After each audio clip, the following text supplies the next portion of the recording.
Ahoj. Ahoj, vítám vás u tohoto videa. Vítám vás u tohoto videa, je to Informačka. A teď vám chci říct, že tady budu s mojí kamarádkou natáčet častěji videa. Jo, a já. A dnes možná točíme ještě nějaký speciální video. Jo. Někteří jste už třeba viděli to blbosti ve sněhu nebo tak něco.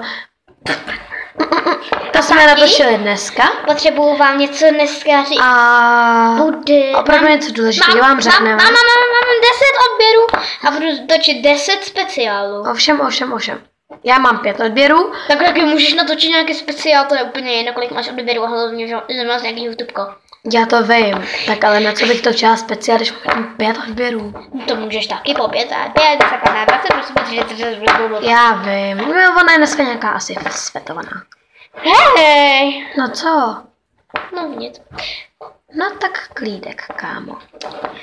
Nuda. No a takže budeme spolu teda častěji točit ty videa. Točit jsem řekla, ale to neřeš. Takový kraviny. Budeme natáčet ve sněhu, hodně s těma veverkama. Přesně tak, budeme natáčet takový veverky. Hlavně budeme natáčet pořád v zimě, v létě, na jaře a na podzim.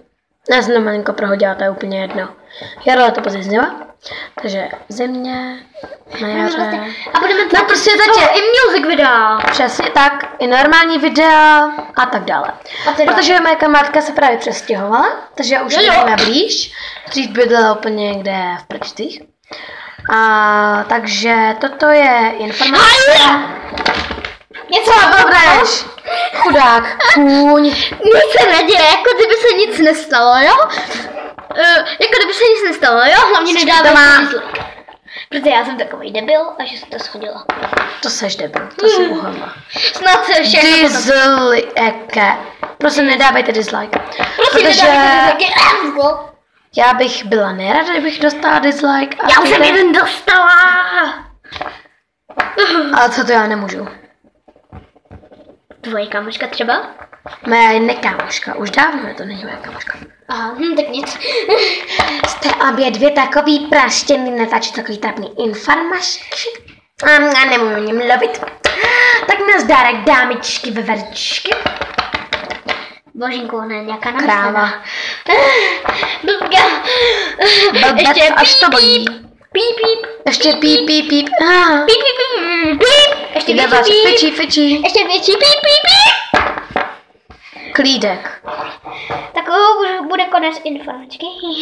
Takže my teda končíme. A snad jste všechno pochopili. No, právě, snad doufáme, že to chápete, to znamená možná určitě, jestli jste to někdo nepochopil. A dejte prosím nějaký like, a ne, doufám dislike. Protože